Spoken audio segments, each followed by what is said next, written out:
O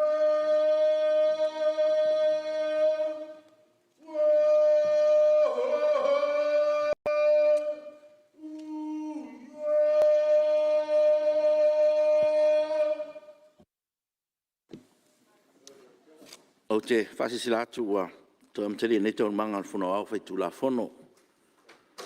Manatu ua mausa malosi whaupopo ka ua wai tātou ngā ruenga. I o maea pale au au fōi tau tenga man tari ngā sua tātou mauta. Tāwhitai le tua nan whoai. A maro fōi tātou ofisa mo le tape naino tanga al Palemene. E whatati ese tātou ngā ruenga mo le malolonga le tai au. Ia lo saunoan suis whono mo sa lenga numero tasi. Ia tule maile sui malu fa olo sauno.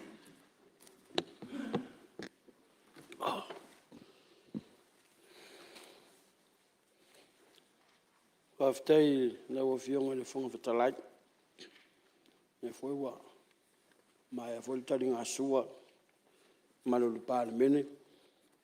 Na wafionga le fonga fatalai e mai se foi le fionga ma tai Palemene mran kapeneta.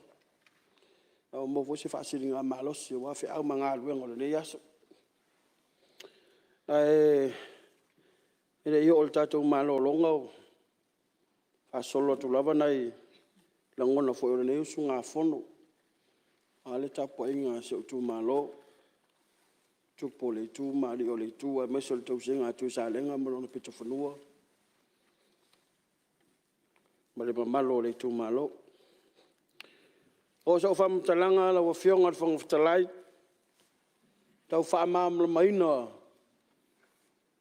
Le wingo le tatou sa folau wa faina. Ma ye lo matou tali tonunga a fai tai tamba ma tatou folau le tu la fono. Wanga fa le tu la fono. A malu tu la fono, malu le fa vai. E mau popo foi ma malu pu lenga tatou fainga malo. Peta ua iai le ua oso i tonu tulou. Ma ua faina e fōlinga mai ua fōua le Palemene. Leise se senga ma le upu e masani o na lafo i tonu o nuu mainga. Ua fasili au pule. Ua fia pule. Ha ua ngau pule. Ua fōua lau fai unga.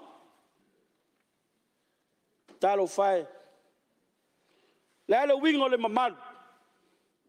O Samoa o poto. Ai sause tangata se sto atasi pe to lua po. E mi milo lau fai unga. Ele leia tonga fiti ele umi. A le fili fo yo le tamo le maua. Sa o ai le tai o le se kale sia pe ala maua ses. A le o ta o mai le lipoti hala komiti. Fa ftai o fionga tai fono. Malau komiti ma malu. Te lelo to ngā luenga. I lau fai tau, malau mai tau, malau wa vai. I lainga ma vai lainga o la tau lipoti. Ki le tali tonu le upu le fai mai o ni sas.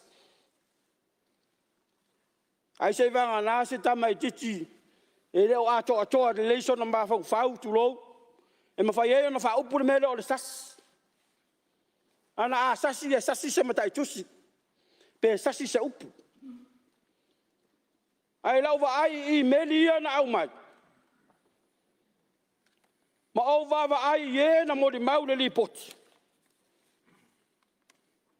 Na amata mea le isi suafa. Ia te le tau atua, lewa tatu I loa uma le lepoti.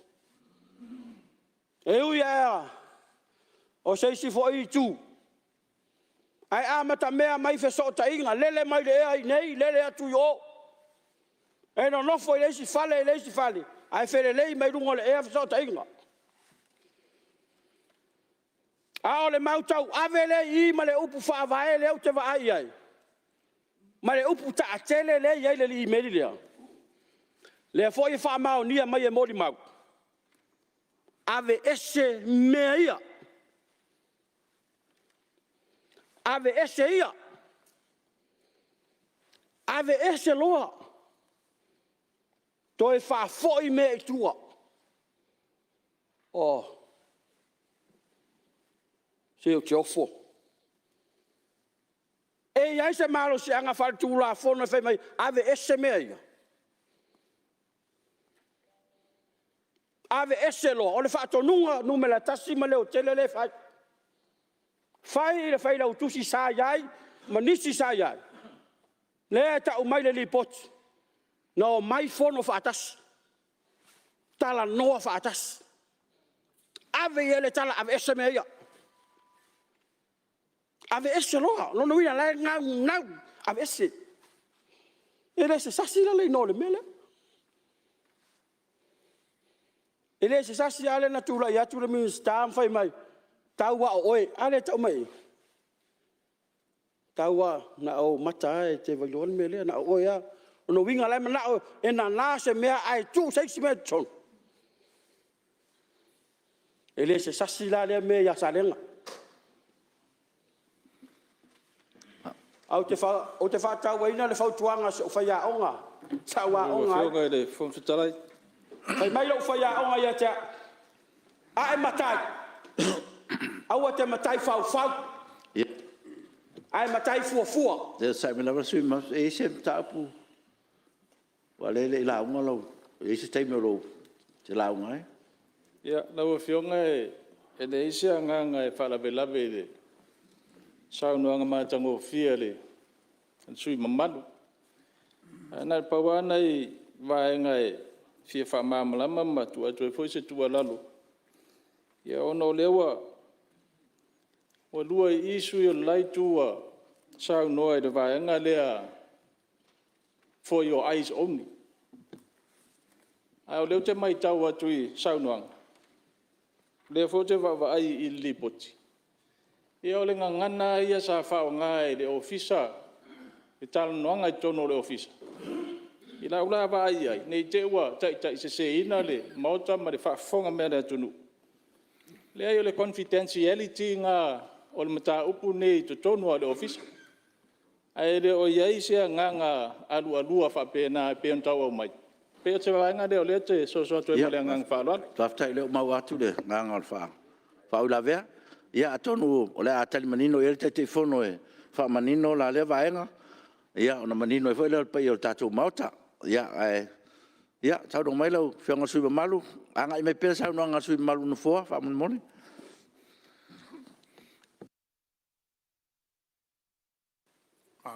No leu. Ai mula va no. O lewa. Mai foi se fa manga mas tu la lo sui mal. Na tu to fo tangata mala na ia fa li unga.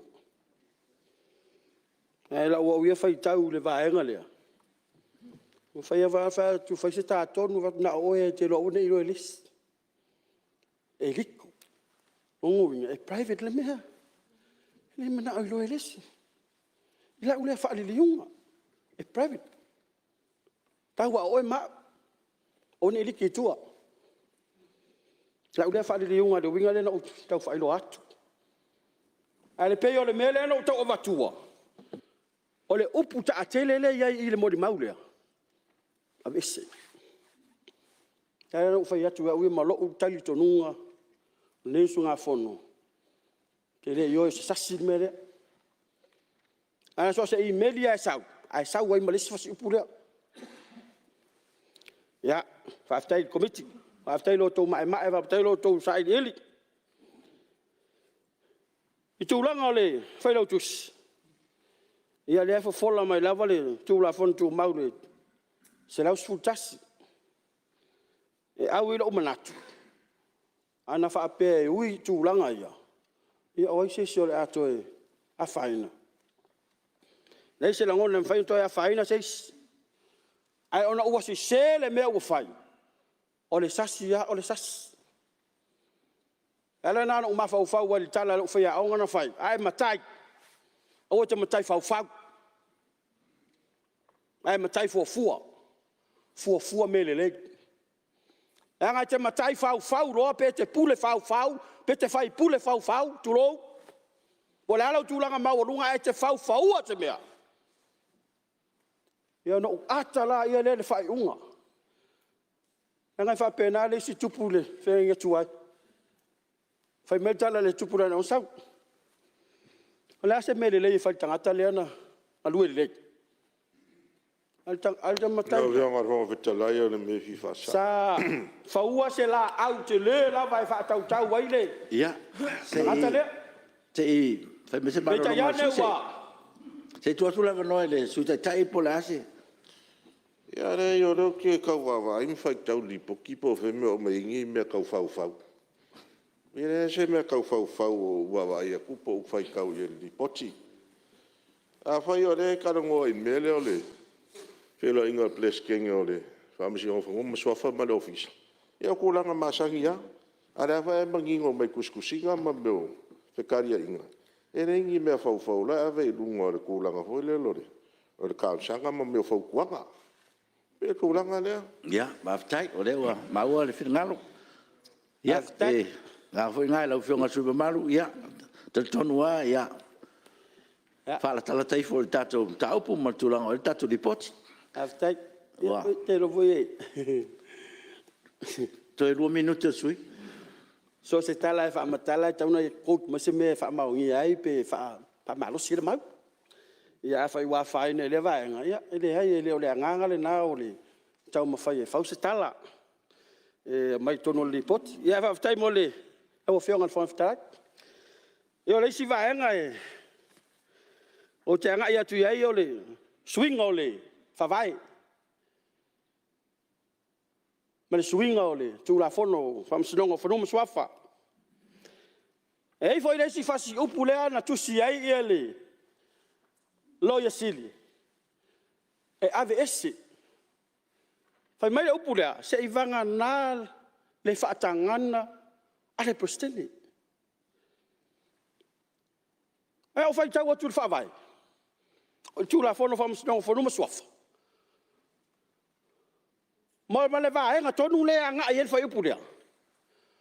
O le tali po le te i lunga o whamasinonga pili. I lo ula matai tau sinu ma whai whamasinonga. E le tarwhea ngai le whaatananga presidente. A toi whaatanga le tusi lea o ie sau whai e whai unga lea. O no winga e pule ia pe tanga pe le tanga. A vai atua wa o ele sau fai no fole fai unga lea. Ia masa salong o mata to. Le ia se le se masalo. Ele te tau la ona tu upu e te tonu. A vese.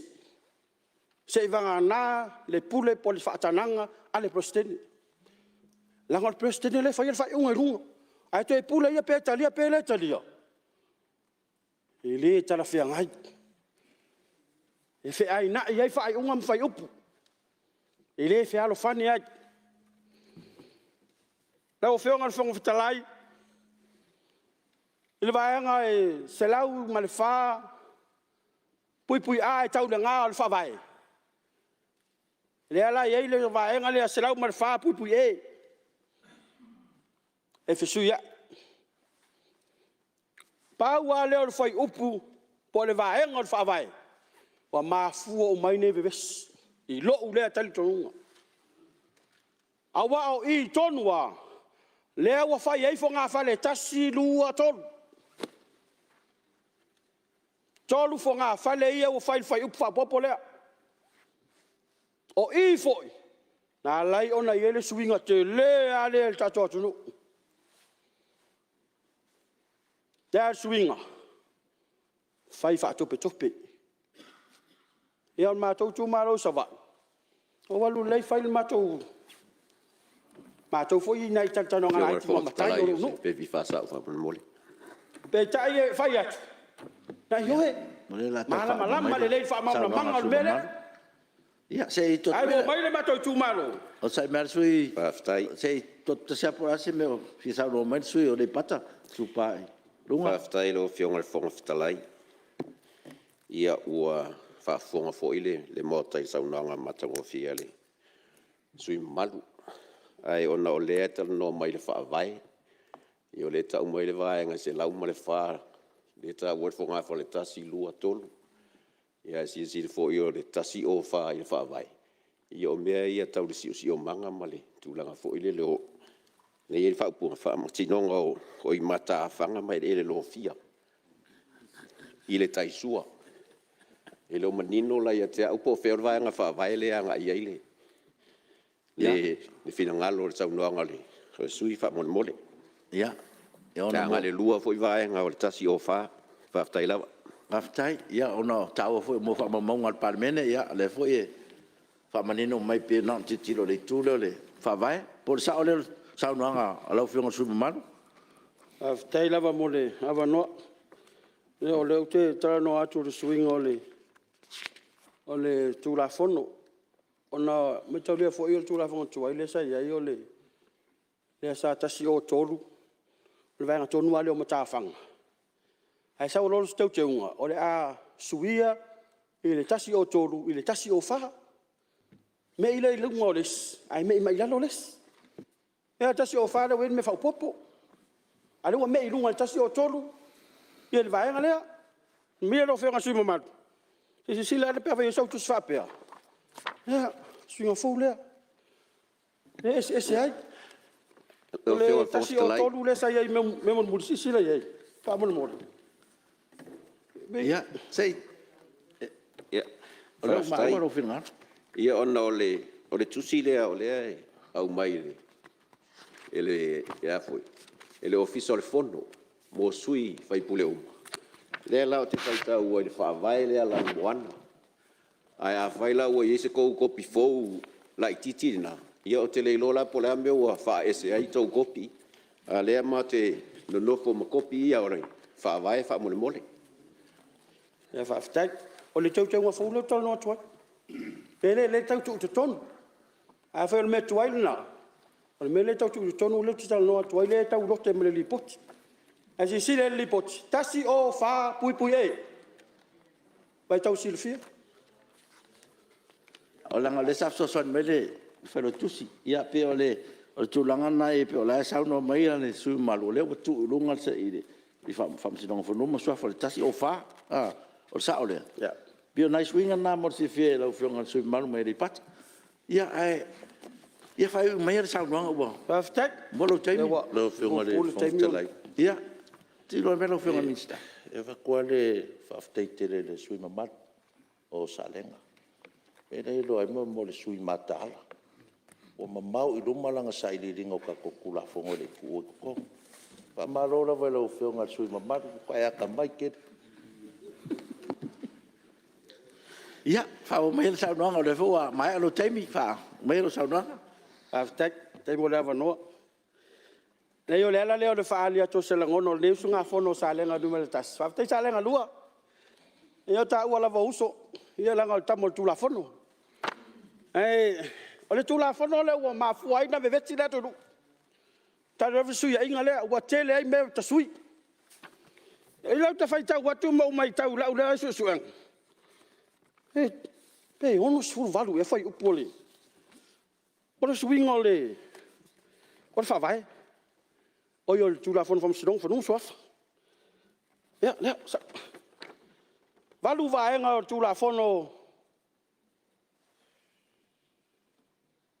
te tu la fono ono sumal valu fai up am sidong fo soafa awa fianga ya fia i tu samalipot fa vai nga ya fia sfuru lima fai up le na fai mai lunga le met il fa vai ma tau pa salau mal fa pui a tau pa salau mal fa pui e tau pa salau mal fa pui fa o vai nga ia pe va tu mata pa to alia e o tato ve vesia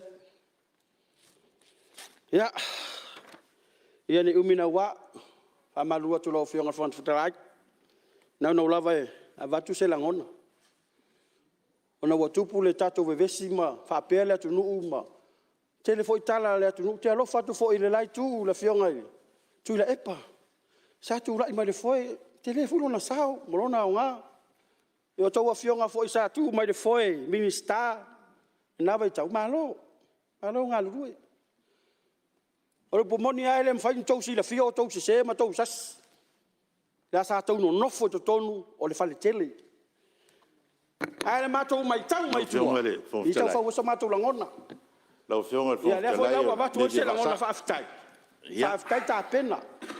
Le fa mo O le fo la fa sol solo atu.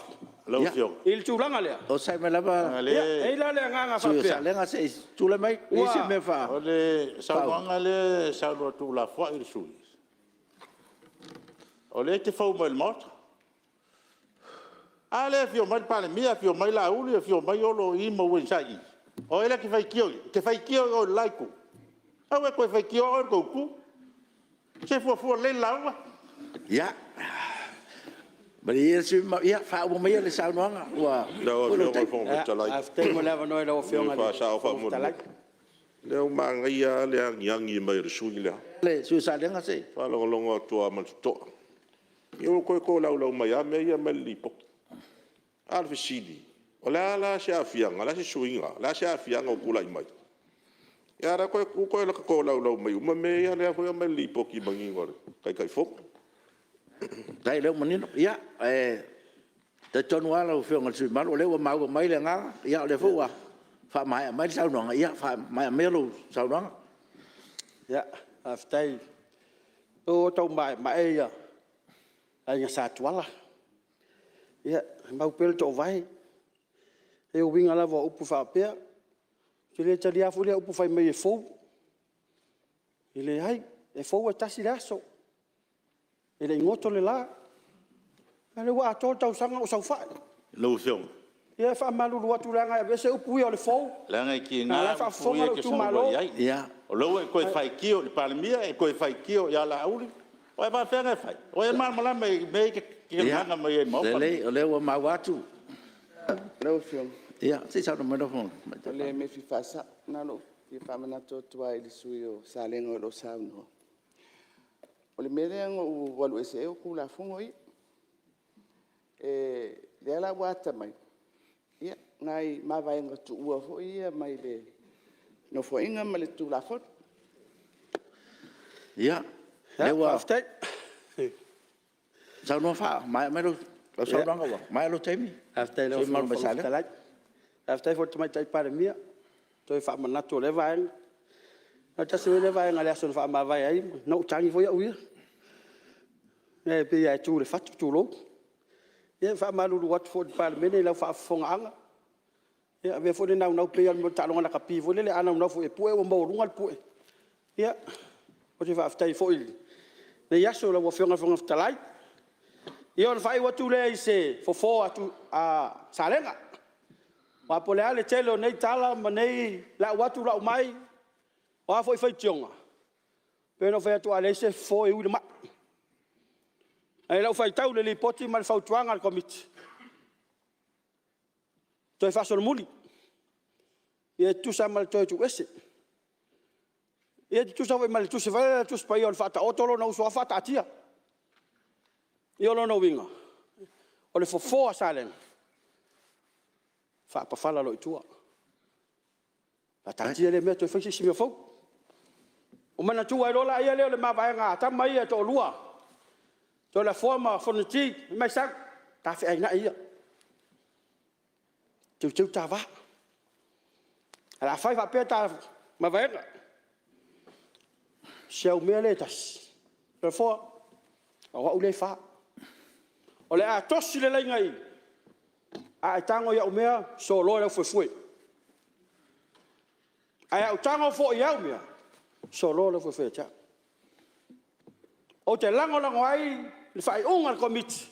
Ie na tango fia tu la fono le. So lo le fo. Ave tu la fono. ne Fai nan fai. Ma wa Manuel fono na fiong. Manuel tapoinga lo tu malo. Manuel Palemene, Manuel fo tapoinga fa lunga mtanga lwen. Sei fono Yesu.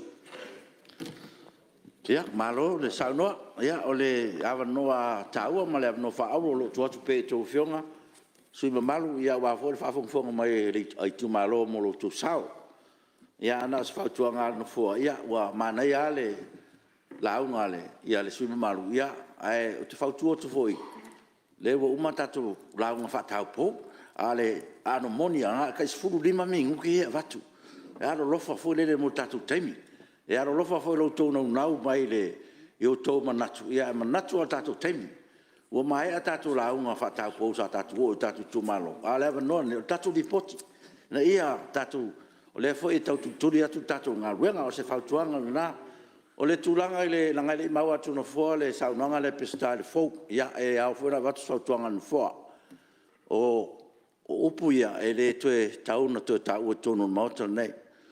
O aia wa i tonu mauta nei o sui mamalu o le tunu. Ia, al mafuanga fo le pe e o ai fai ungo no fo inga mafata apel Palemene. E toe filfili mai. O tato uma o tato mai filfilinga le tunu. Ia, o le tau na e manatu tele i mamalu o le Palemene ma sui filfilia o le mauta. E le nganga fa pena le fai fo na nofo le fo na le i maua le atu tulanga lea. Ia awa fo le tau mama ina sui mamalu o tato Palemene, tato manatu o sui o filfilia mai tato i tumalo. Ia le nganga na i tato tausi le vafela lai. Lo i tonu fo tato la fonto mau, le whaaloalo le tasi sui, le isi sui. Whawai mea i langona ia, o no sui mamalu le tunu. Me lea se whautuanga na nufoa mo le anga i lumo o tato ngā ruanga. Ia leo mai tau atu leo tu le mai sui o, wai maua numero tasi, roa vanone. Vai beli ale. Fianga fonga fitalai e fai foi se sao nei tu malo e mo no folo fatu ma fa manui atu le as fa nau si o tato atu nu le onu sfutu sanga e nai tu ma o te le fianga le te mai tai Palemia o fianga foi sui Palemia foi fianga i ali ma te mai tai minister capeneta fa pe foi fianga i minister lango fa malo le ngā lulua e male whatau tainga o sao le atunu. Tato i ai le nei vai tau le whamai oti ma tūranga o a whia ai lau langi. Ia o le ai maure tō vai i tonu si o tato atunu. Whamalo e whatau tainga o sao Samoa. Talofa foi mo whalo whatu nei tu malo i lau whionga le whongwhitalai.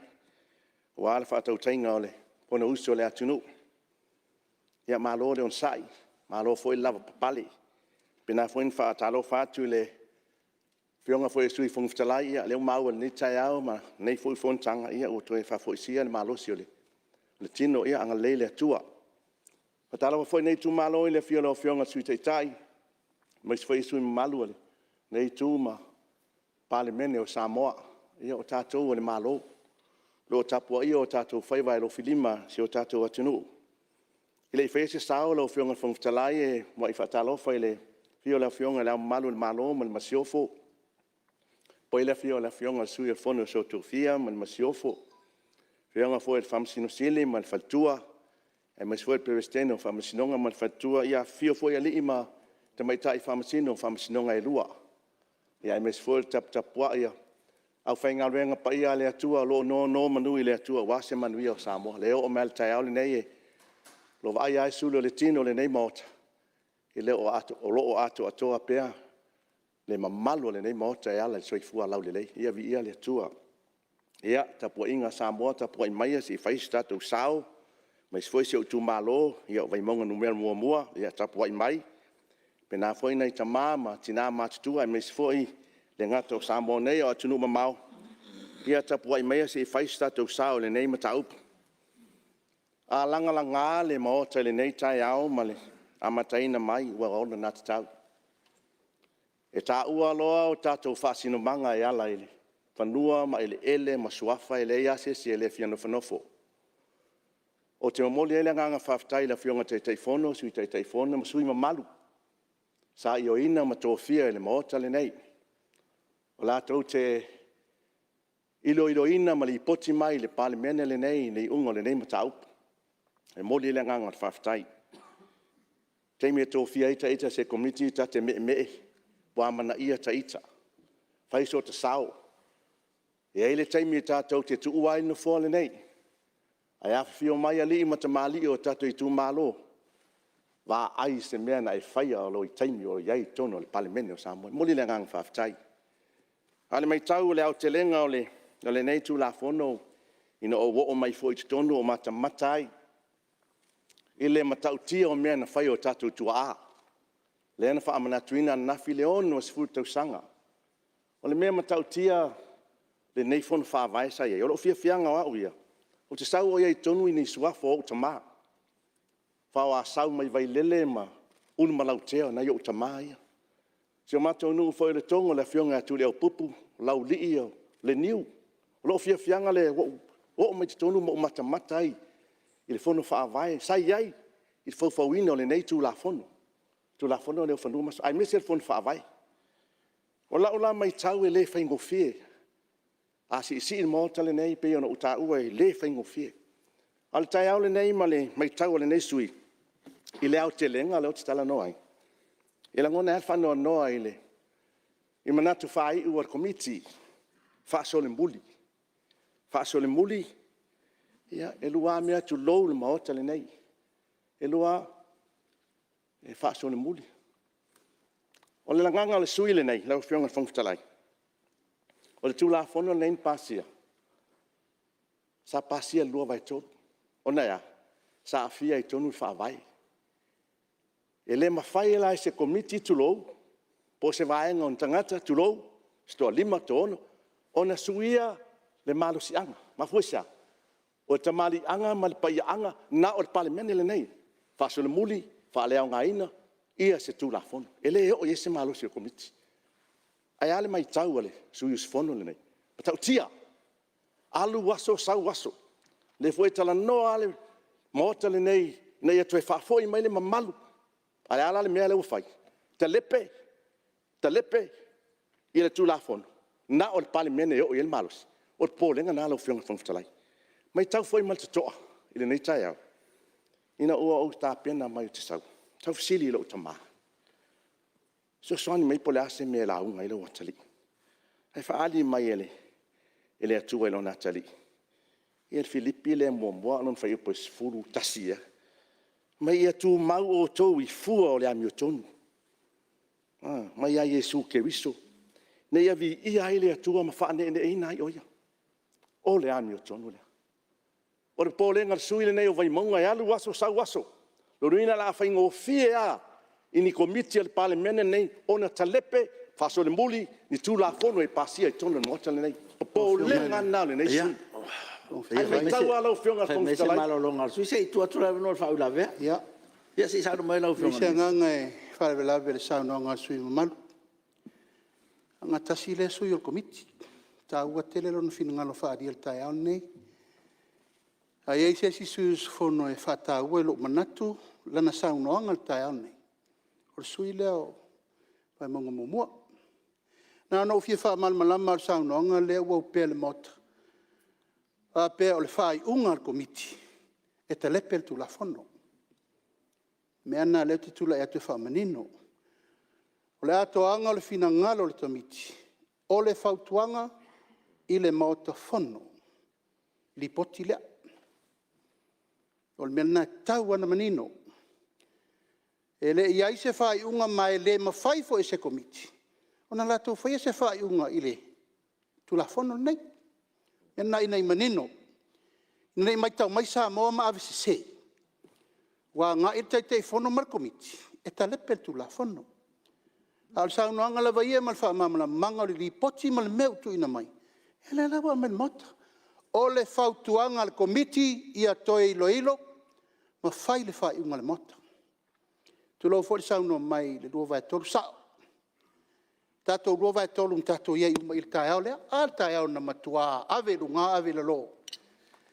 Tau mo fai atu se ava no ele maua. Na to ono tangata na piti. Fai la unga mulmudi. Tau mo fai atu e mai pepa e vela. Sa papa tu lava. Ma se ava noa, se tera noa. Al mena leo te fifa sa o la o fianga fong fitalai. E leo le tu ina mai li poti al komiti o fai unga leo nta upu nei. O le fai unga e fai le fono a fai tu lava. E le la wa mai.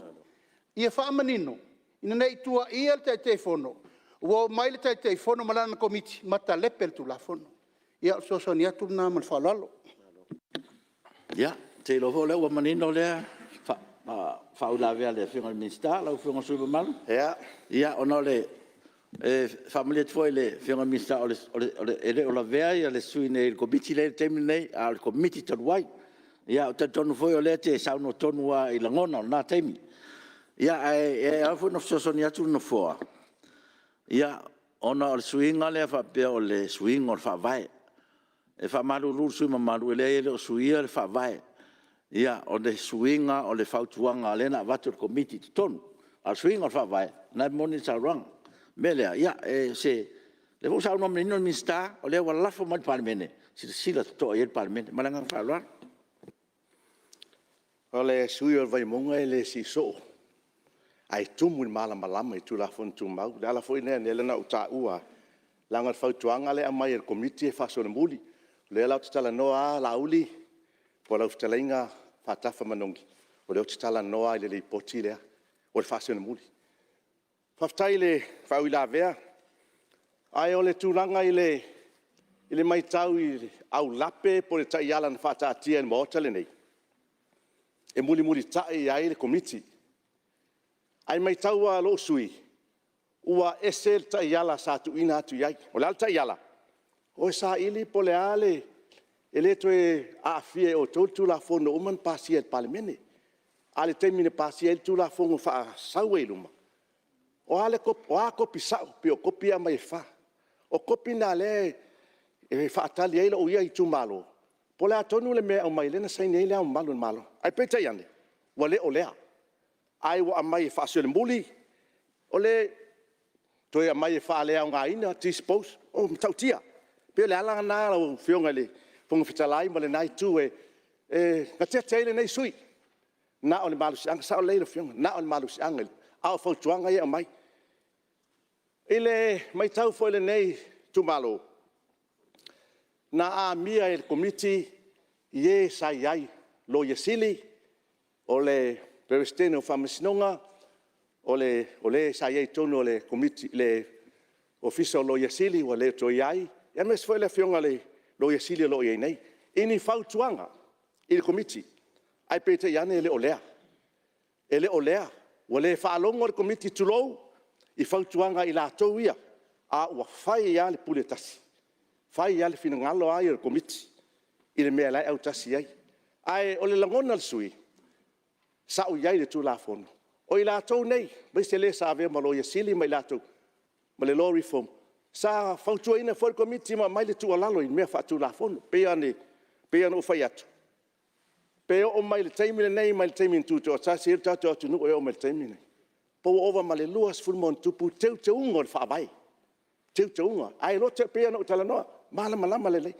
e lo te unga fa vai e mana o mia le lua vai tolu le la e afia ile lua vai tolu ilanga le e vai ngana fa vai le sa lo te ai lo fionga fong talai o le polenga na lo sui e le o mana I e komiti ni fautuanga ina mai e o lo lava sila fia tamali I o le atu nu ua ave e fatu tuanga o tatu aya fai at fina ngalo tutas mai tau foi nei komit le nei sui le o saini o nisi o sui I le fsilingia le nei tu malo o le ia tau alea pe no fai atu e alu waso sau waso na mena le saini ele mato sui le nei sui le tu malale mea e se mafuanga Ia ai pe le nganga le o te sosoni atu sui mamalu nanga le uta ua le tulanga le o le popole no foi te fe ua tato siringia tele tulanga lea le festala no foi tulanga lea e manatu fo ia tatia ia e mese foi sui mamalu o lo ele no foi mai o tulanga na le foi ele fo fuanga no foi festala se taimi ia le tulanga lea ia e foi manatu fautotu sui mamalu ia agai pe le reporter committee tatia pe la oria ia le au le sein se taimi fa le stala Ea, la se manatu telele, falalo telele, tu malole nei la fionga fungtalai. Ole tu langa ia se tatu no foi, ma le tatu le nei tu la fon. Ia le manatu pe ona taua ia le mai tau le poti ale fele tusi ole fono. Ole sasi po ole fatamala fu le tatu tanga wenga nei. O lo popole ia. Ma foi se a sasi se matanga luenga. O e tua inga fa ururunga.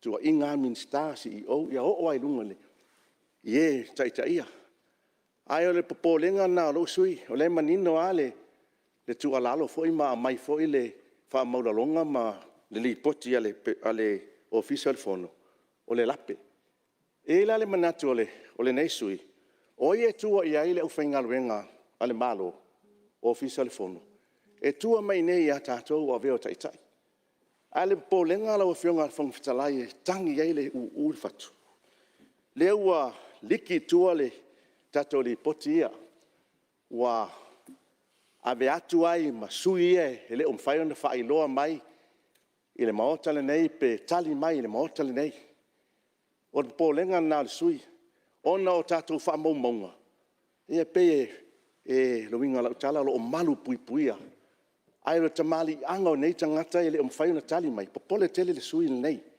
le afia ai wa no fo inisi ave tu la fono o fano no anga na lo sui ile si fautuanga na ale fautuanga lena uta o fa so le muli te ena le fa opunga na le ta vale atu lowe fa le reverse Lo fio ele leila le ta vale lai fa le reverse atu lai ola wa what you to so se fai sina reverse la le IP ma le tele o pa lo le no po fe le ia ma sa ma lo se ia sa mo lo fio ngal mista ngal Ia, o si mea lava le fi fasao e le tūlanga fo sau no sui me malu me ka le lape. Lape se mea lau whionga fong kalai e kasi. Pe lua. E o ka ua le o le lape. Ai aka ko ki masir sila. I le kelo suinga ia nga whai kukong. E le se lape la le mea nga. Whai kokoa, whai malamalama, whai ngore suinga lea. E a ova male lima ongo fiku ia suinga ia sa fai re e se lape ki au da mea mai mangingo a mabla manga iku ia e ma fai anku le ku pe ava pe ku le luma pa fa wes fale ko ngore ka vale pe on sa ngole sumbai ia se pasau no tempo tu le mai le no fe ngal mista fatoanga ia si e taua le sa no ngal sui pe no tam foi atu foi la ngal sui le sa committee ta ua tele lo na manatu mo na langona o tato fenga fa vai o Palemene ta no lo pe le mota it's public information ele infantatu to ta fia se vana ngai ya nisio tulanga ele I talanoina al tulanga la vai ta no lo I lau lau o mota it's become public information el mal memo mo na o melo na lua se te fata ua tele le upu lea o le alofa I le official fono. Ioe. O te matua I o ngā ua alofa lava I le na avea. O whai lau tusi al fono. Langa fo I le la tau mo whai mai e amo o mai la tau mele. E la tua ia mai nei ole. Ua tu ua I ua sasi lau whai ngalanga. A lefta tato manino nei. E fatoa mai uma au lape I le mena tupu. A le li poti le na mai I le official fono. Tau mwhai e teu ruma fale ma mai. E fifi ala tau melen tupu. Ana si le fia lau fionga le fonfutalai. Lea fatoa manino tangata no mai fai swinga onga ia. Lea e tau mwhai atu nei po le ale fofo. Ia le mele ole. Te tele o ta whenga e ser futia I la tau. Tu wa ia ai mai. Ale. E tau whai whamanino ma whai se fuafuanga. Ina I whatu la I saal tu la fon. O me fo le tau te atu ngalu I whapea o le whasol muri. Whasol muri I se mea toi whau I le lei. E whapea whasol muri ai lava. O ia le manatu. I le tu la fon e va I me sina le tunu. O le tato whatu leo whanua masofa. Hai le mwhain tato wo ma le pelepe I whapene. So ni atu na soi a le official fono. Ai ni o tau alofa, na muli tai, le official fono I whautuanga e siri atu. O e na vema lo I sili, o e na vema teu tengo lo reform, ia mai la tau. E plestene le whamsinonga le tau whasa asa atu nei, o whatonunga, na sava vadia. A le la fifi a la tau mele. Ia, o whamana tuatu na? ia Ia, whionga tōngu te lai. ia se tu le mai no fionga le Nei o le o la kia whaula ngai le sui lea. ia ngai pere le Sio lo sa. Fi fa sa o sa o nga sui. O le te mata watu. La sa le ya i le si tu. Wa le ta oto li poti al fai lo tu si al fono. La e mai la to admission. La to yo e. Fa ta mala lo fisa. Ma fu ina le ato o ma te nga no tu no le. Tu la fono le na abi uta sa ne la malo. La manino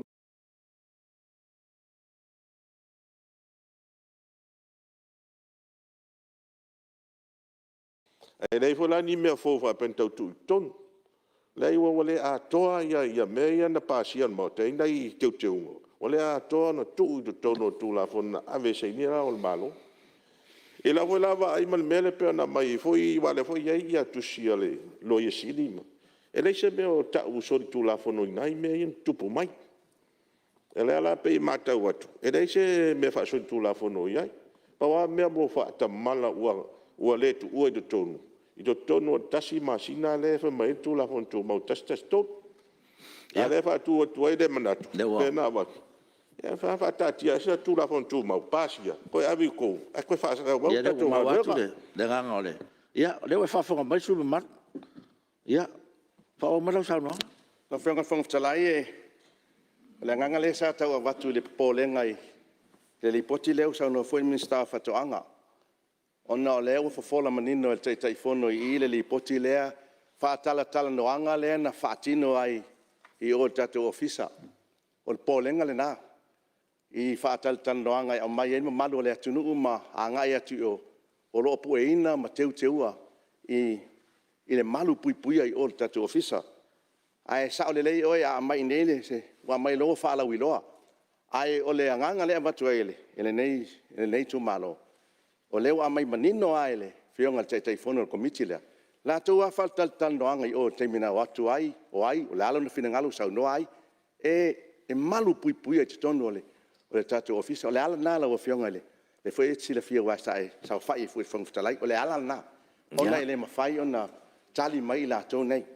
E te ina ele nei tu malo ele vaenga le o tu la fono bal di poti fai mai e ave ia la toni fa fena ave le mo fai na tali mai ele ave foi le malu pui o tato sau noanga le sau noa i tono le mota le nei ma me tato te fili sau noa i tamali anga foi ma tupu foi le atu no ia le tato te pena o fai atu le mea na mai le i la uia mai tau nei tai au. Ia tu tumu o tau i le ami o tonu mai le atua. O lo ulea nganga. O lewa o matu le si li poti fue ne ale komiti ale nei o le whapitoa le fono. Le fo iwa fai ele fina ngalo. Ale fo toi a mai le nei. O le winga lau tala lau fionga whangfitalai. E peia lewa tu ule mea na oi fai. A leo tau mwhai tuli a pua po ai lei tua. Lea la lea. Ia leo tua inga mai nisi, wo mai fea, mai i meli. Ai tato wo o ala i leo onga, e su e la mio tonu. Tali foi la tonu ni wha o fea tua e mautal ne. O fea mai tu pepe a su foi pe o iesi tu lang whapena. O pole tele le tu malole nei.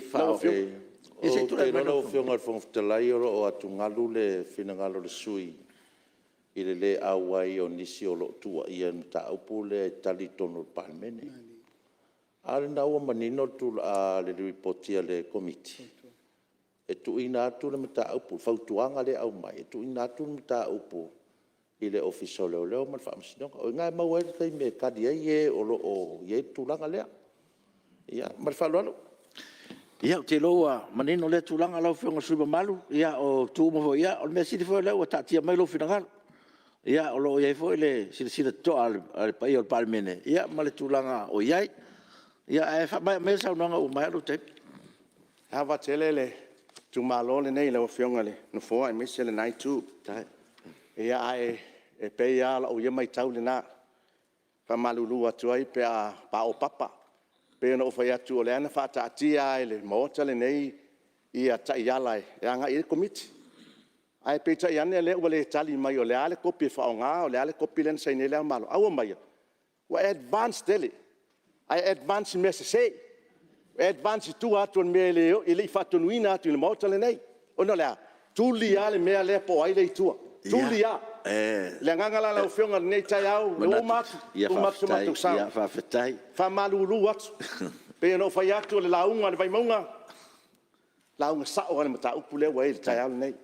La foi sau tu fa fonga, mo tale nei ma Samoa le launga. Po lenga na le nei tu malo. Ile tamali anga le Palemene le nei. Ele ai ma sesi malu si anga o le fa so le mbuli, o le fa le aunga, o le na o le Palemene ono na mtafa yoi. O le po lenga na mo le anga iluma. Ia fa manuia le tua ila o fionga fong telai. Tai. Pena fo nai tu le fiola o fionga ile. Tamai tai Palemene ma le kabineta. Ai o le tali le li leo mistale o fila wenga. A misi o ia o ia mo mea o le safsili mai fa so le mbuli. Te leo o ele te pule ta vale af. E la le ta vale fa se le mbuli atu tua. E me fain ko wai me fain fa ke I fo ingale pe fa pe lai suikia. A fa so le mbuli akra ka vale o komiki. E alu waktu am fa pu lo wai lo wale. O le polenga ngar vai monga. I fa so le mbuli e le ko e ola mai ka vale le o pe. E manguia fonga le o fonga ko talai. Vai se lai tu o mota. Ia. O kere pulea ka wala fiala tunu. A o le mea kau o le laise nge inga o ka avale la tunu. O iei lo malu sianga. Ia mai whamaluro koa o ngei o kere I loa ka avale o kumeki. Ia ngā lo o whionga ngai ki sira fia mai whaloan.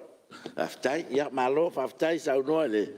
Sui ma malu mai vai maunga numar tasi, ia, tantonu fo lewa. La ngona fo le maota lo finangalo, whaalia, ta aua fo I nisi tu, ta aua pena. Sa no mai lau whionga, I se tu la mai lau whionga tumatai palmi. Au fong fitalai sa le fia whawila veo, fo lau le sa o le sui mamal. Ai, e ale tu leo tu la e tua e so polenga I le saunoanga le pe folinga mai. O le komiti, e le o se tino o le Palemene le nei. O le komiti na filifilia e le Palemene. Mai foi le I la u whalongolongo atu, te ua se la u fionga I le sui mamalu. Pe folinga mai e eiso fina ngalo. E ese le Palemene, ese le komiti lea. E le foi le mai o komiti, o li poti a komiti, e ese fina ngalo o le mauta e whaalia. A se anganga e whaatupu, e le o se tino o le Palemene I a tātou komiti.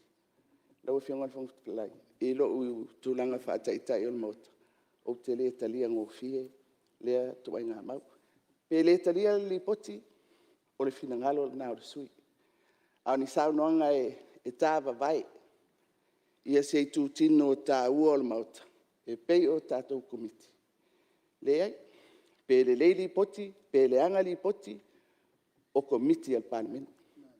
Le foi na ia isi li poti na mai, te tonu o le mauta le nei. Sau te foi au ia. Ai mese li poti il filfilinga, ma le fai ngol fai unga le presidente o le whaamisinonga whanua mswafa. E se lo tāwhi. Ala le mea fai. Fai le fina ngalo ma le whautuanga al komiti ni whatatia. Lau whionga. Ia, te lo leo o manino, whaftai fwe lau whionga tumatai Palemene, tūlanga lea. Ia, ea fo I sui mamalu, ia o na tātu langona ina le tāua. O na, o le sos komiti whiwhiri ala wal Palemene. O le mamalu ana o tātu Palemene. Te tonu fwe o tō whionga, ia te lea no tō sa whai fwe tātu komiti. O le mamalu al Palemene, o lau tu watu komiti. Ia e whapena fwe tau aveo lato tiute. Mele, ia ufo ne tu mama ine tu saunoanga, ia ngā ruenga komiti. Ia mai a whautuanga, ia a o tātou komiti. Ia o le nganga nā pion saunotu, mai tai Palemene, aua ni tu mama ina ngā ruenga tātou komiti, o komiti whiwhiri al Palemene. E tā ua fo i lato tiute, ma whaiva ma ngā ruenga. Mele, tā ua fo i le whautuanga le Palemene utu ina mai, mo le malu al Palemene. No whionga le whangtala ipe, nanga leua, tali me Palemene ile. Launga nei tu malo whauma. Pe whamaruru atu le malamlama le sui le nei. Ai o le tūlanga le sau launga ai o le pote malamlama le o komiti al Palemene. Ai o le whauma tuai le launga nei tu malo. Te ena le pote al komiti. Te ena le ngata sori whaavai, sori tu la fono tu mau. Malo whalo lava le o whangtala. Ia, malo, whaftai. Ia leo wha mauri leiri te ena al sui mamaru. Ele a whaina o leo whaai lo whina ngalo, tā ua tele. ia maloa sa no wa tai foi to fa ia Maria mai le sui o le tu sei tu fai la fai la tu ati o ia palauri la o levan tu lai mai ngalela ia palauri ia sa no lo wa no nei Pakai lau fionga le fonga whakalai. Ngā kufoie le koe kau pau inga whaakupe mua pa ia o le maoka nge o Samoa. Pa ia o le Palemene. E le ua mai o ngā papai kia i upanga. Ai karikongu wha moe moe. A wha lepa le lau lai o le afiafi e fisila whai ma le kuka whai koa. Inga ua kongoa e le whikua o le malamalama o le aso fou. Ia i le so. O le lofa whaasoa lea ma le lofa whaali o le kua malonga maka ngofie. Ai afolau le si ua moa po le makau polo. E folau le kaulau mea e kākou ke lei loa whaki a kamai. O la ngonga fo ia. E iei le pupulenga, ma le mangu le maoka nge. O le so ma le kai au. O le kai au le koe fua kai ma le kau a kai. Ai whakua ngai le lape wan. Ma ngai el maka upu le so. Whafkai lau whionga le whonga whakalai, whafkai le kua lalo ma le whaupuanga i momori mai. E umia kako meo mau kua kele a kako la unga koe kai mai le meo wat. Le ai auar koe aloa leo ngā sami wa uma. E le mau ai se file mu ma se fialu whanginga le Palemene. Le aso e pei anga kalangoa o luma. Au mai finga ngalo mo kako mangaku. E lango inga kula fongo lea. Mo ngei kai au ma ye bua. Ano kako koe apa i kua. E al mele mau al kako ke whekua kua ngā ia. I le mau ai se whea alwhangi ma le file mua le Palemene. Ai whaafikai kele i ko miki ma na uwhionga le kai fongo. Ma roko wha. Ma lo saili. I le nganga mongi ai. Ai, abia se le upu leo le koe whaasolo muti e sa oile sui leo. Mai mau. Kako ke fili le ko wha ma le ukanga o. A finga ngalo le maoka, e abese le kula fongo le. Abese. A finga ngalo fo i e wha au. O le ngala. Ai alanga kele a kako upu me. O le, e le leo whikau i fo i kako nganga wha soa ma le wha ali mai o kou finga ngalo. Ai le ka hofi aia. Koe wha fo i Samoa. I longa wha vai mea sa whau. E kua āma mā kua umwai. O le maa ngai e le mamalu a kai. Tale ai fwoi sabe ves. Ai sea. O le whekuwha ai ma le whelangolango mai. Au mai le pule, langa o Samoa. E le ingi pule nga wha makai a kungu i whafo. Nea? Ngā Samoa a ua vai lua i eire suafo le kua i makai. E pūlea lea kungu, pūlea a inga. Te ango kalangoa e. Kako ua kofia kako a kunga keo mai e kai whai ngā maloa Samoa. Ai kai lea mea kongu ma le wha mau, whai mea kongu. O ia mea umo le singi o lea lofa i lea kungu, ma le fuanga o laloa. O ki kalangoa le kula fongo, o le mukua i ulango ingo le kula fongo. Whaafonga ka pua i Samoa. Koe whaafoi Samoa i longa whaavai ma le amakanga. Asirisila foi i kikinga whawhau e lau kula koa ma lau fua le loa le kungu. E sen mangai. Ngā ngase au kaua kūr ma lo le kua whamai ko inga whaavai i le tua Samoa. Pūrenga le leini ngā. A ka ko muri ai lea. E o mai fo i alo ma whanga ule kungu e muri ai lea. A whai ngengi ka ko whafinga wa inga. Ia pangale. Ai o ke kau kingo I mea le kula fonga. Kau kuanga me singa al kakua kungu. Kau kuanga me singa al kakua kungu. Mea kau wha misingonga ma ele o ele pule whasa.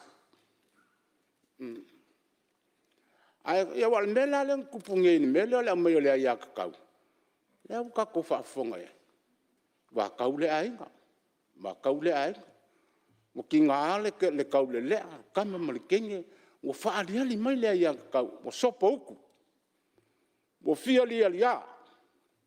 Fia wha ilolonga pule malonga kamai. Le mo o mia le anga ngu o Samoa ia mea.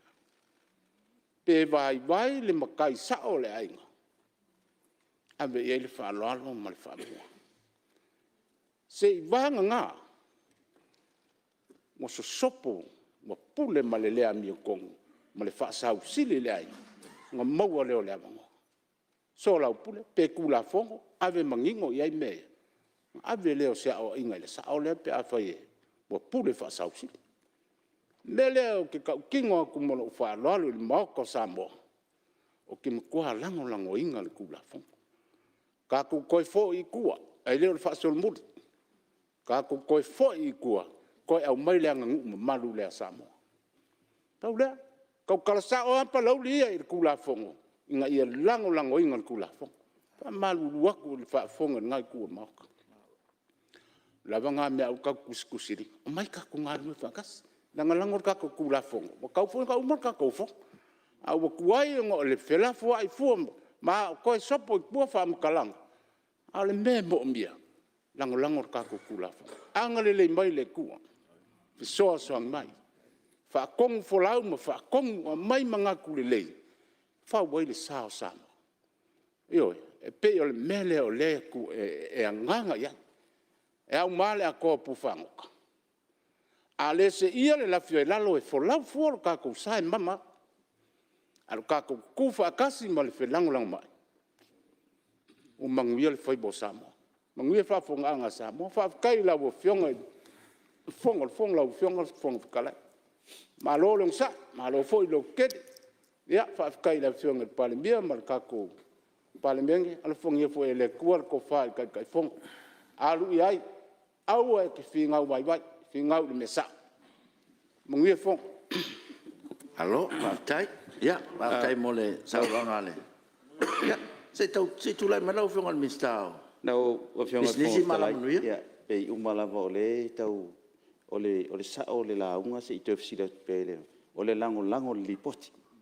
Ai le lango tu la fono langa le tu la fono tato.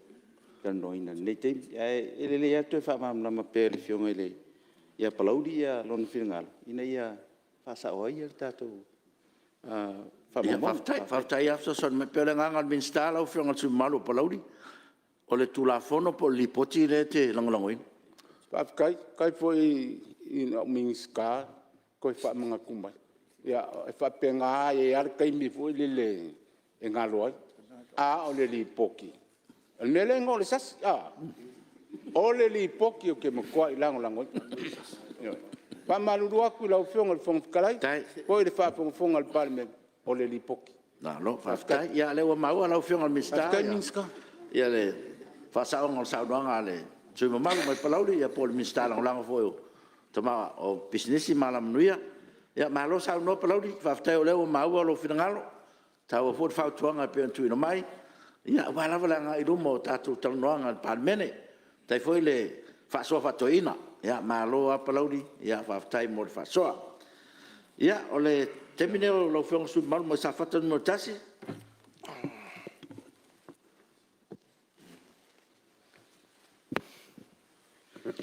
Lau o fianga ile fonga fitalai. Ya, faftai tele o mo sa vano nei tu malo e. Fali e so matou manatu foi le lipotiele komiti. Ya. Tara foi le malo nei Palemene. Palemene ma le kapeneta. Ya mi so foi nei tu. Tara foi tapo inga ile. Tato watunu mai le au malo le. Tato malo. Ya se pai ai se o titi tono tato watunu. Ya tonu e. Ala tu lo se manatu e. Nei tu malo e tu sai male li poti ale komiti.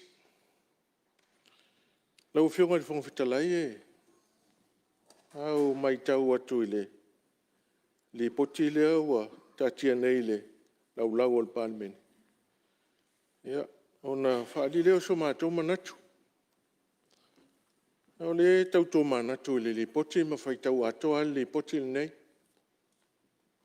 Ai o lo manino atoa li poti nei.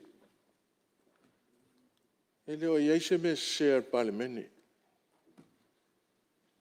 E leo iai se me se ale komiti na whiriwhilia le Palemene i le tūlanga o le whaatinoina o le tūlafono nei. E leo iai fo se sasi o le ao le malo. No whapea e au maili poti le ao o iai ni au wala pio pio. I to tono le Palemene nei. E ini au wala pio pio na whaatino o le komiti na whiriwhilia le Palemene.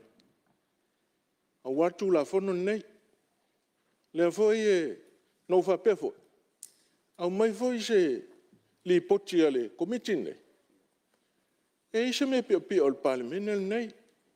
Pe ini winga se na whaatino. E na lei ona pasir tu la fono nei. Ia, au te sasori atu sui mamaru, o folau pea lau sama, sau noa, ia, tonu la no taua o lau fionga lewa. Ia, ele a sila lau fionga ele foi se fautuanga al komiti o afia el Palemene, po afia e foi ia le foi le komiti sa fatinoina, mo se fia lau fionga. Pena mata mai an tau pule ona o le au whainga ruenga, na mafuai o na whaavaya suasuenga nea. Nei tai se ai le whaafonga mai le tunu o le Palemene, nei ai, o le alava e manino. O mafuanga o tu atu o le Palemene, a le anga.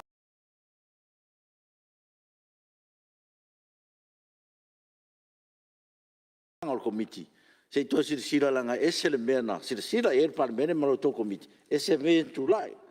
Pion mafu anga na mole silfiele sumat faul sana. Lau fionga le whawhitalai o le ala tonu lea na mo tuai mta upu lea. Le anga o le tūlafono na pasia atu el Palemene. O mea lai tu atu el Palemene. O te tonu o ina te toi sofa ia le tofa el Palemene. O ina te toi au mai ana te toi suia le mea uatasi e le Palemene. Wa lele no tau po atu la ofio. Pena yese me se ale komiti le na filfilia. E ofo ile tato wa malo pe yeso sas. Le manino. E matua manino ai tono el Palemene. Le ai ma se mea e fale tono. Ai pe so enga ia wa mai. O so enga o tua atu el Palemene. O lo la tono. Se le sofa mai. Afena to sofa to fa sol muli plafon. Al meu pasi ai tono el Palemene ne. O me i tu atu. O lo le te tonunga. O la ufaitau. Se pe kule mai tono. Le fonfutalai. Da se me ale fi fa sa. Sai besu man sei tu atu. Ia sei sa lo meno fonga minsta. Sa o le lei lava sa no ngale fionga le. Sui malu. I reisi singa ko sofa se me o ko fa i Palemene nei. A le maua ku li pote komiti. O le wa i ka o sofa. Pe o ka oko mai li pote komiki. Ku a ko Palemene nei. A man tuafo. Pe sui le a i le e se upu kongo so skula fonga. E bai tono mautane sui ai. Nem fen sui kua. E le fofa pe mai ia sauna mai le sui. Ele se le wai ele fosse se le al malo. Ta le se le se le al malo. O ngol mele kula ya. E kua ko Palemene nei. Le official fong. Ma le faia le fautuanga i le al malo. Nga ma fuanga se le al malo. Au tongwa e le tato Palemene ma pasi ai no tu la fono le vesi ai. Sa o le lau sauna. Nga ko kongwa i le ai se singa ko suia skula fo. E pe o tu la ia tu le ai sa le lei lafo. ua iai e ua sosofa le tofā le palemene. Te tonu le wa manino le tulanga lau fenga sui maru le ape na fatu se tala no fo lo sa le al sa no e de wa faina al Palemene e de wa faina fo lo to komiti ia pa wa le ia ono le ma wa mai na suinga i tu atu ia ama wa faina e fo le saini le malo ia me se fo ia wa faina fo man tatu fam sidongo fo no ma safa bi le tulanga na o le manatu fo o le Palemia mal kapeneta ia e mafau langa o mea sina ia le tunu o fanua mo swafa mafu anga tonu na o leo tu mamau ai ia ma se sai i mai komiti pe o le ase tu langa o ia ma fai tatou se fo ia le nganga na ai leo sa no le mista mo foi tau foi tu fo e le o afai na al Palemene e le o afai na fo le tu komiti ma fa lan Lau fionga i le whonga whetalai. E o le tūlanga nā lena o tā uai. Tūlanga o le Palemene ma tūlanga whapena. E la lea o lou manatu. A whai o leo wa sasi mai tua. Ai la solo i ai ma wha solo muni tūla whono le Palemene o man pasia. E winga tonu ana o lau tala le whai atu. E wha le tonu ma sasi e le au whainga luenga. Ai o me e solo i ai ma wha solo muni tūla whono. Tūla whono le pasia le lova e tolo le Palemene. Al sili na. La mai la ia se tu vai mere fenga mista ma foi la fa ula vem so son tatum tau sa no meno fenga mista ia tatu fe la fo ila ngole fa fonga le tunu o le sili la sui man e te talia o le wai lo el Palemene o fa le tonu tu la fono e te talia tatu o fa le tonu e te talia o le wa mai le li poti ale komiti ua iai la to ua suia le fai unga al Palemene na fai le tasi le rua ua lasi o le la tsau no meni e fai ua sasile e te talia leo mai o tangata e leo le fina ngalo leo al Palemene na fai ai fai a la to i fafo hoi na le fa tu le vesili pe e te talia le tato o fa soli tu la fono e te talia soli tu la fono wa leo sal fo tu al komiti ave lola i limo tu la fono o te matua i lango ina lo fina ngalo e le se pule fa u tu la fono o le pule nei o le fono fa tu la fono le tu ma le se silunga atu o le fono sile nei le tu fa stai nei o lo fina ngalo na ai o manatu le tau vat o leo mai tau o komiti na fili e tato e lau li liu po la o tup il tu la fono ale o sa le la to ripoti te le la fai ale te mai tau tu fe mai tu sa pe lo al komiti o sasi a tato o sasi e pe o sile na tai ia to leo so son me foi min style of fionga tu mar lau fionga i le. pa o marsano Whonga whetalai. Whaftai te lea. E leo saunoa i e minsta o tupi. O te talia le whaasa o whale tonu o le mtanga nuenga na awhia le mea lea. Ai o te whalong sofo i le te teifono. No whapene o lan tala i stei me saunoa i. O tuspa ia lea le Palemene. O tuspa ia lea le Palemene o lan tula fon tu mau. O le talila. Alu tula fon tu mau le i tonu i le me e a nga i eipe a isi whale tonu o le ofisa. Ai lo tu la fon tu mau e fa ia la to fin. Fionga fon tala yo me fi fasa. ia se tot la mo le fionga le mista no pa ngale sui mamad. Kuspa ia le ale fono au standing orders. Ai la les kuspa ia silia kulo kuspa ia. La kuspa ia le o le fa vai o malo Samoa. Denga Yesu inga ia uka kova ai kwai. Ara uka kova ai kulipo ke komiki. O le ua sui de fa vai. Sui de vai ngor fa vai. Sa o ila usa ngoanga. E maga o mia le lua vai kolu. O le atunu o e kawala mai ala ko sui malu. Pa ko am faina sui fa vai. Ale nga sui makuku ai fa fo ia o ila e ko sa ia. Mal fa lo. ia lewa maneno fa fa Fionga le mista fonfetalai, Lau fionga mele le kitia lea. fonfetalai. ia for fa sa no lo tem si sa no mai Ia, no langa leo a to lua, to tolu isu i o le laitu o sa no le mele, fa mai. Fengofia, Pengo fia men tan tato ftu na ia tu la fono tu mau fata tia ese lesi vai ngol tu la fono tu mau ai tu te sui mai ton talo fai. O le ma le na o lau tau sila ta upune. Al me fona le sa tato sa wel pai ngale na umane fai ngo fia na fata tia le tu la fono tu mau ai fai me ma le ele tu totel. Ele al me el na le un ani tuai. Le usa no atul minsta ua o ia le fa vai o le malo. Le apa tuai ne. O le artu la fon tu mau. Tu lo. Sul tau sanga. Sale te la ngona langa tili sa fa ilunga i. Sa usa fa ilunga i tasi al tangata fa tu langa tu la fon tu mau. Na al fon fita lai. O la ia na pule mana na tu fa ton mo le fondo. Ana na mato fa pena atu. Au le fa nga se ia, fa nga se ina.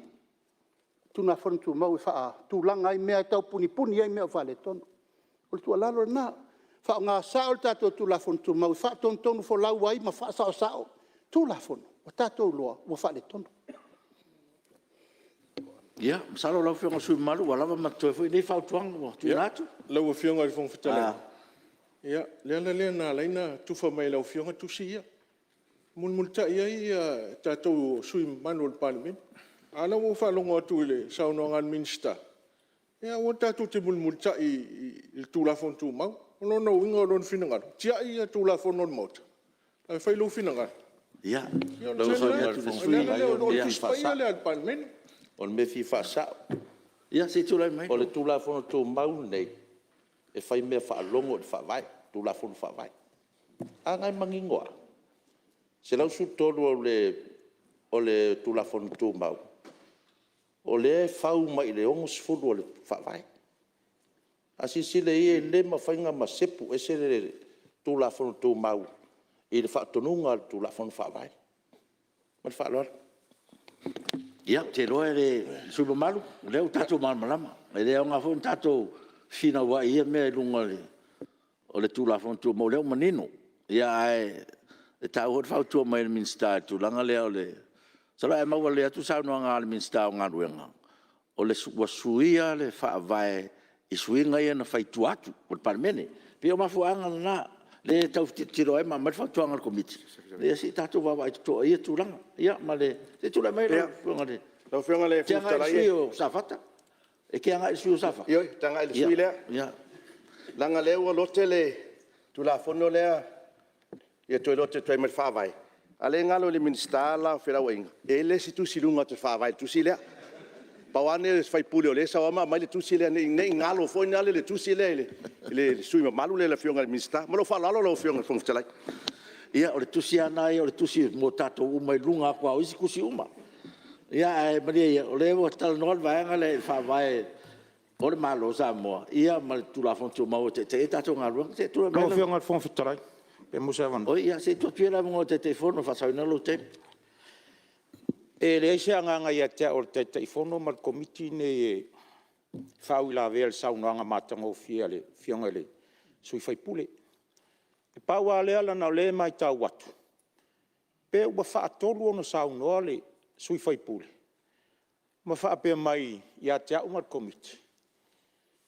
Ile ngalu wenga fi ta sa fai el komiti le ana savalia al Palemene o ile tu no valu pe iva masina le vo te maua le fionga le fai pulo le suyus fono le komiti ona toi fa pe mai fo le o fa ina al Palemene ele o fa ina le al malo e sao ale ta o tu tono li potia ma como komiti e ai ma se me o fe ai le afoni ale e komiti na fa savalia tu la fono ele ai fo ma se me o fe al komiti se fa le tonu al Palemene. Le ai foi ma se meo le li poti al komiti nei. O fa pe ato yo afaina tu lou le fionga le malu al malo. Na o e lai fafo. Wo so fa ia al Palemene. O le melo te fia fa mama mai. Ai le la lo sa no mai po a fe le. O la le tu lau le li poti al komiti. O lo anga i mai se fa le tonu i tu tino i to. O le mele fa tuina. Sa no sa ma komiti ma le tu la fono. O man fa tatia. Ma lo fa lo fio. Ia. Le ua sa no menino te telefono o la fionga sui malu. Ia, le ua fionga ile fong fitalai. E le o mau mai te telefono. Le ia le no menino ile se me fa le tonu ile. komiti le Palemene, fifi le Palemene, le isfale tono le Palemene. E foi se sasi o le au malo. Le wa atoa le tula fono. E winga tonu na la utana. A foi ni mei tua atu o le Palemene. E la mai la to sofa tula fono o pasi le Palemene. E wa sa no sa o ia. E a foi se sasi sto tasi posto lua. E so sofa ile to fa ma fa utanga o tasi il pan. Winga tonu na o la utana. O tato apo mai ia me o tala itua ma to moni mau ia. A le wa manino ia le. Ia le Palemene, le se me se le Palemene. Tona lua la fionga le Fonotaga. Ia, se ese male. Ia, nga, whaua sana. I lau mai tau. E manino ai a whautuanga ale. A loia sili, ma lo ia. Ma tua manino ale au mai i. E le se upo whape whasol muli tu la fono. O loia sili ma tangata i loia upo tu whapitoa ia tatou mano. E whamoe moe e le tatou mano. Nanga i fo istanga te pe e fia lo ia, ai le ni lo ia. O la tau e le potole. E ana o mai la tau whautuanga. Ai le se whautuanga whapea mai whasol muli tu la fono. Whalea o ngaina tu la fono. E matua i uofo i le tadi a whautuanga lo i sili. Malma malu lo ia whai e la tau whautuanga. A le tuturi a pua, a ua ai atu foi lau a whionga i le. Me iau i meli lefta ua. Ai mas whatonunga o i sau tono i meli ia le. Whamesinonga ma le official phone. Suin melea. Lai a mai whawhautuanga. Lai manino a lai mai whawhautuanga. A lai le upmulmuni a lai tō mai e le whamesinonga. Tati atu. E le ise mea o matua ave se fo ia tala. Me fatonu te sui lo e la ngona i fo fano no e lo fionga di Fonotaga ia e to inga la fonga wala fo tono le Palemene nei la e manino tono le o tu singo i melia ua mai al time sui lo fionga Lo fionga Fonotaga e fa uila ve sa no sui. ia sa no mai Yo fa taia sa no nga manino le. A fionga sui malu nei. A ro fisi. Fa bon. O wa le mai a sa no ma sori tu la fon. Ai si sui malu mort. A le sa no. Ele se me sori tu la fon. E na fa ma si no e fa ia bed. E fa ma ni me sori tu la fon. Pe fa ana fa ia komiti. O fa tu la fon o sori. O ai o sori de tu la fon. Visiri da per farlo lo fiong. ia o le me te sosoani atu le i le whaula vea su te tai ia o la e whesiringera e le sui o le la unga e le o le sui le onga li poki al komiki le e whautuanga ia e manatu su mamalu mai alo kai e wha uma mai loa ma Nau fionga le kari fua le siri su kai e le talwhengai Nau fionga le Fonotaga. ia se te o sai Nau fionga le Fonotaga e te o sai bala se stai tele O le atu. ua tala noa i meri. A o kaka kongoa le anga sa ngoa i le sui o le so wha meri. O le lua le sa kala ngoa nungo i meri.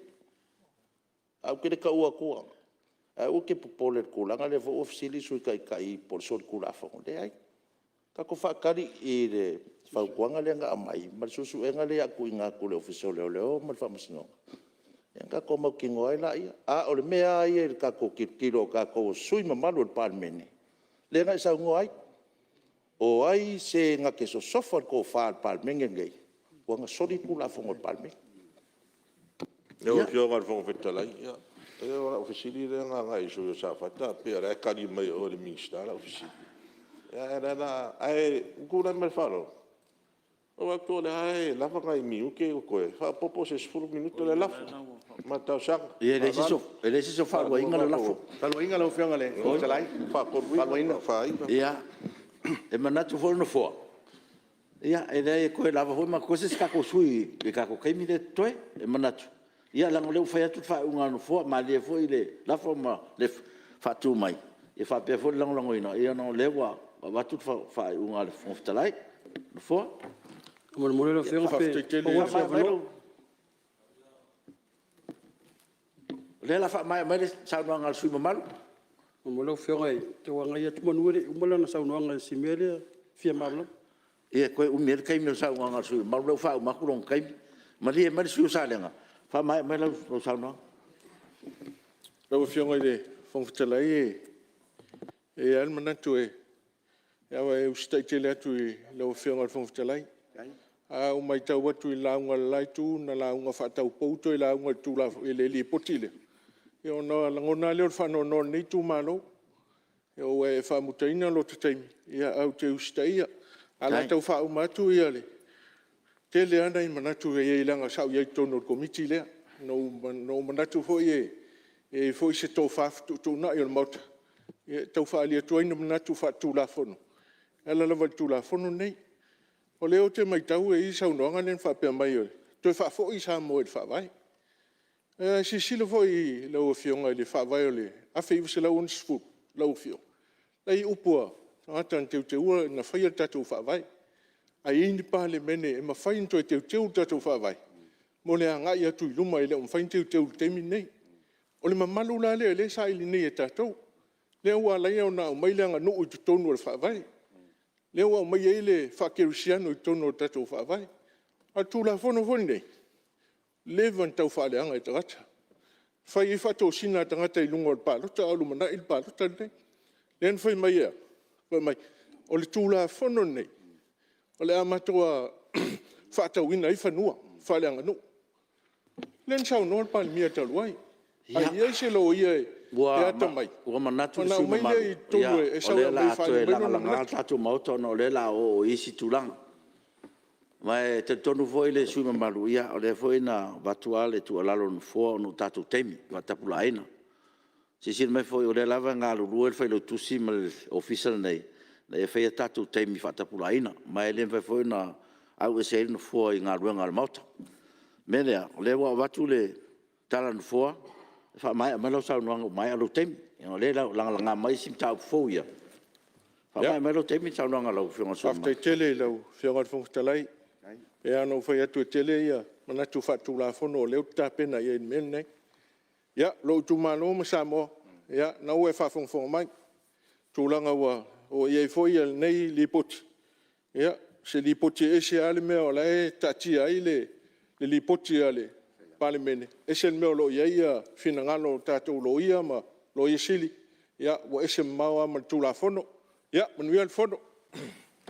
Te e tūla fono. Alo, paftai, ia lewa.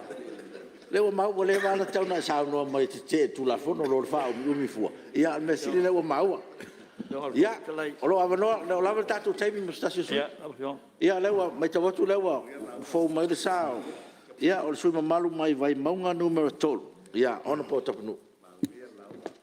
Ia paftai lo fionga le. Fonga mau tamu le manoa. Ia sa mafafape fesi la unga ia pecha iane ia. Ia lava taimi e pupu ia se manatu e vadia. Ia momoa wha mau ina le ngangal whaptai le. Tai fono ma le pots. E ui a fo ia teleni whamatalanga sa uneme. Langolango ina. Pei fesi mafa.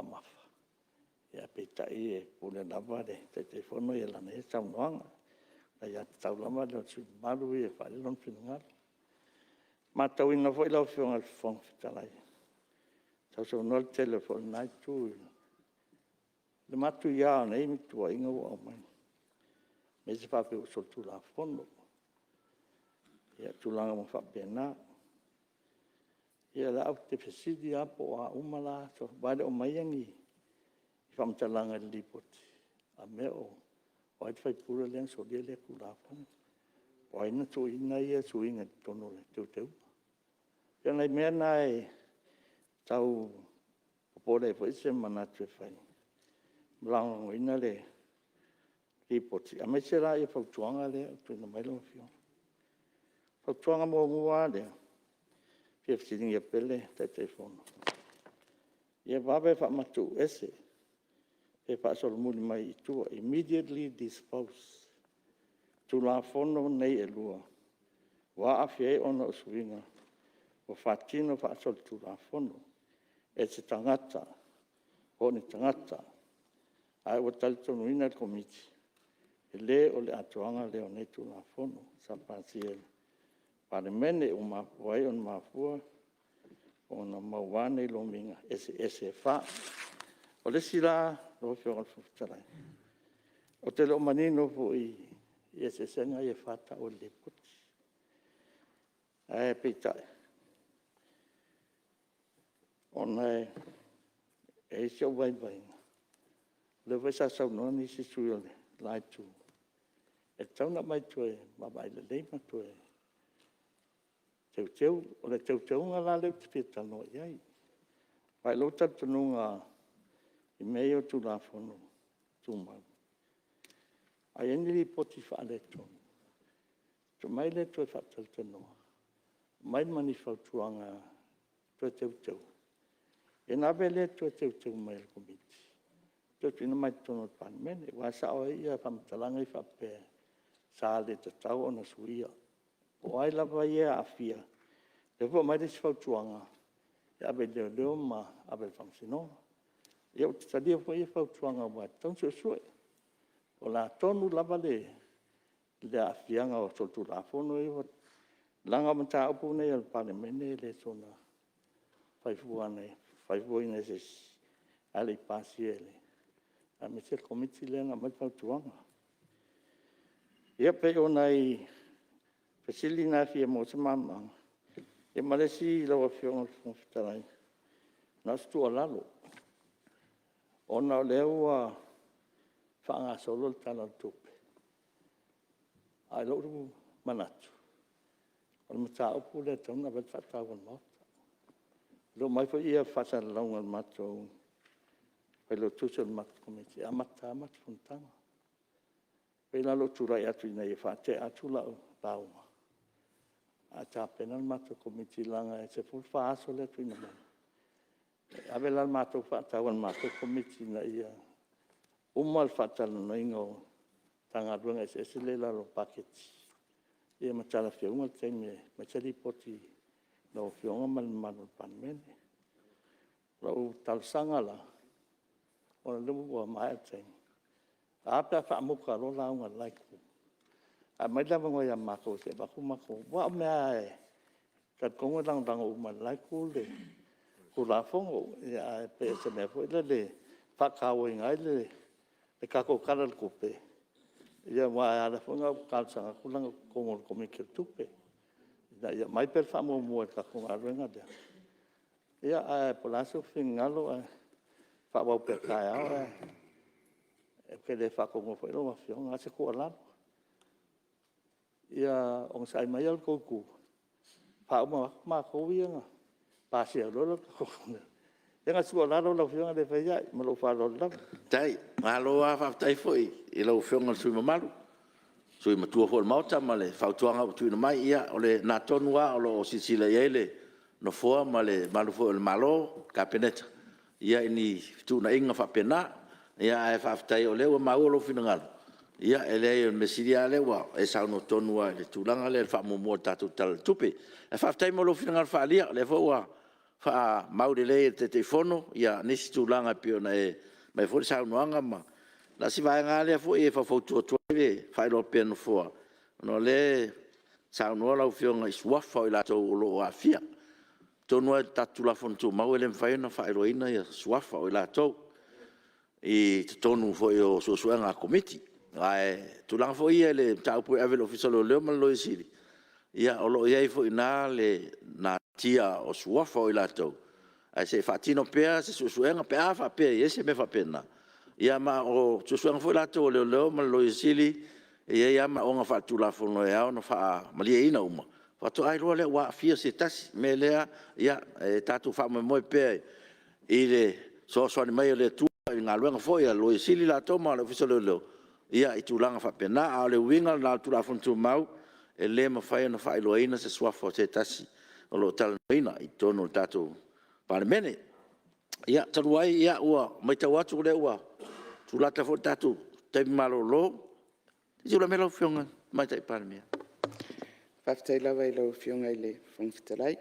Ia maua foʻi nisi o finagalo le tāua o le mataupu lenei e faaauau ia a o lea foʻi o loo taatia ia le galuega o le faagasologa o le tatou tala tupe ia aua le atu galu le finagalo e le tatou asofono taeao ai lauafioga le fugafetalai ae leʻi tuua le tatou galuega lenei aso e ao na faamauina i le tatou fono o le agaga faafetai mo ananafi e le gata i tulaga tofi o le mālō i le afio foʻi ma le faailogaina o le tatou 60 ia e faapea foʻi le atunuu ia fioaga mai tumālō manuu ma faalapototoga o ē sa faia ma faatino a latou sauniga ia o le agaga lava ia o le faafetai o le aga lelei o le alii ua tatou aulia ia le aso ananafi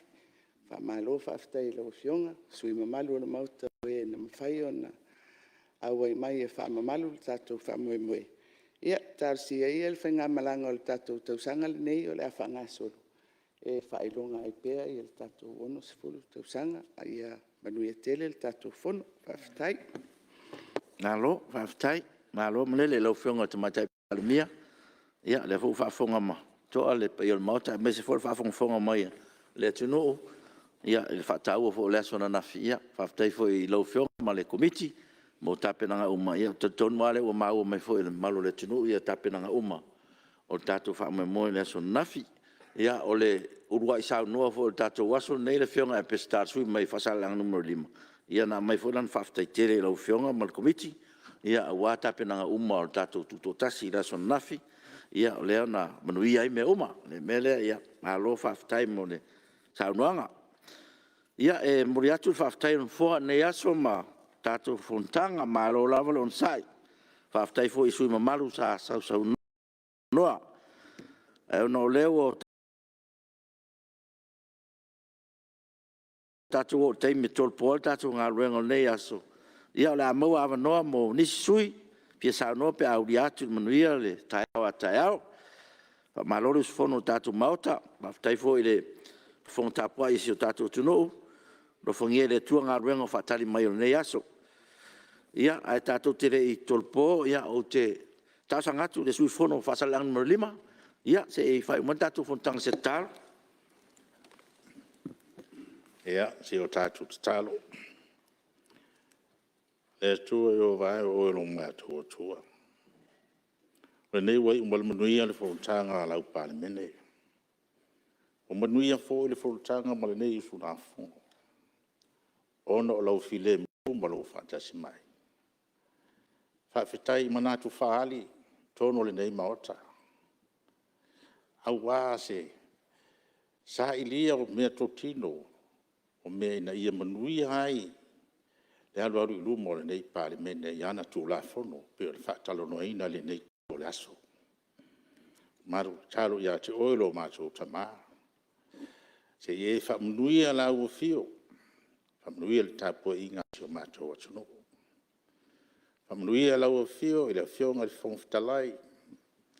Whamunuia la ua fio i si o mātou Palemia. Le kāpeneta whaapea le ma losi o le nei Palemene. Maru talo fo i la ua fio, te ie whaamanuia, i le au whainga luenga si o mātou maelo, whapea fo i le tāpua inga si o mātou atunu. Wea si le fia lo mātou vai, ma lo mātou whaatau wa, ia te oe lo mātou tama. Mātou talo se e alofa mai e whaamanga mai ai mātou.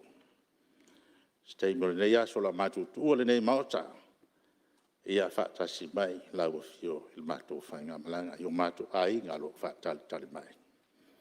Tai me le aso a tae au mātou taliu mai, e whaatino mātou tiute, e tūsai mo lo mātou walauina, sa e whiriwhiri ai i mātou e ala i whiriwhiri ngā nai o mātou ba, nai o mātou i tū malo.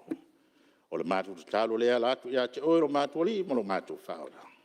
Amen. Lo, whaftai. Ia, taruai ona manatu tele i malu o Palemene, e mese foi ia. Ia maupea lo tō malosi a toa.